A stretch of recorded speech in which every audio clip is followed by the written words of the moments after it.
એમાંથી બધું ગાયો માટે બધું છે એમ? હા હા, એટલે ગાઉ માટે આજથી નથી ભાઈ, થઈ? વર્ષોથી અમારે આ ગાઉ ને દૂડા ને ગાજર ને બીટ હા હા માર્કેટમાંથી લગભગ સમજો કે ઘણા વર્ષ થઈ ગયા. હા એટલે આ બીટ હોય કે ગાજર હોય, જો આમાં સકરિયા છે, હા મકાઈ છે, હા એ રેગ્યુલર મગાવીએ જ. ક્યારેક ન હોય તો ગમે કંઈક હોય ખરું. મતલબ કેટલી ગાયો ખાય આ બધું છે? ગાયો મારે બધીથી નાના મોટા 70 છે. હા હા પણ હવે અમારી રીતે અમે જેટલું થાય એટલું મહેનત કરીએ છીએ ને ખવડાવીએ છીએ. બહુ ઓછું જોવા મળે, એટલું ખવડાવતા હોય આ બધી વસ્તુ. ખવડાવવામાં તો પેલું શું કરવું, હવે રાખીએ છીએ આપણને એમ થાય કે આ બિચારી ખાય,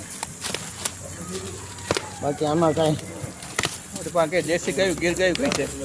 આપણે બધી એમાં હોય ને, આટલા બધા ગાયો છે એમાં કદાચ 5 ગાય દેશી હોય, હા બાકી બધી ગીર ગાય છે. અમારે મન તો બધા મિલ્ક A2 હા વાહ. અમે એને માનીએ છીએ, સમજાય. દેશી નહીં. તમારે લેબ કરવાની છૂટી, હા બાકી કોઈ એવું નથી કે આપણે કોઈને કહેતા બધી ગીર ના ગીર કોને કહેવાય એ એમને ખબર. મિલ્ક A2 આવે એ એમને ખબર છે. હા હા તમે ગાયોનું દૂધ એકવાર અમે દાણે એવું જ આપીએ બધું. હા હા તો એ તો અમારી તમે રીતે તો અમે કેર રાખીએ છીએ. બીજું એવું છે કે તમે આજે બોલ્યા એની પરથી ખ્યાલ આવે કે દૂધ તો ક્વોલિટી હોય ને આમાં? આ તમે ક્વોલિટી હાથોથી જ. અને ગાઉને ખવડાવી ભાઈ અમારે આમાં શું છે બીજું તો હવે આ સમયમાં બીજું હું ને આ ગાવું છે, આપણે ઘરની ગાવું છે, સેવાય થાય ને સ્વારાત બધું છે. બરાબર છે, પણ તમે જે બોલ્યા એમાંથી ખ્યાલ આવી જાય છે કે આ વસ્તુ ક્વોલિટી દૂધ બને છે આમાં.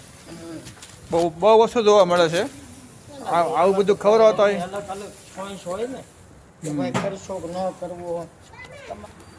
વર્ષોથી ભાઈ આ મકાઈ અને ગાજર બીટ એટલે જેટલા સકરિયા છે જ્યાં સુધી માર્કેટમાંથી આપણને મળતું હોય ત્યાં સુધી ખવડાવીએ છીએ. હા હા તો મેં કીધું સારામાં મેં કીધું જો આ સૌરાષ્ટ્રમાંથી સિંગનો પાલો પાલો કેટલા આવ્યો માવજીભાઈ? 3800માં. એટલે ક્યાંનો પાલો આવ્યો? એટલે આ આવ્યો સાવરકુંડલાથી આંબરડી ગામનો છે.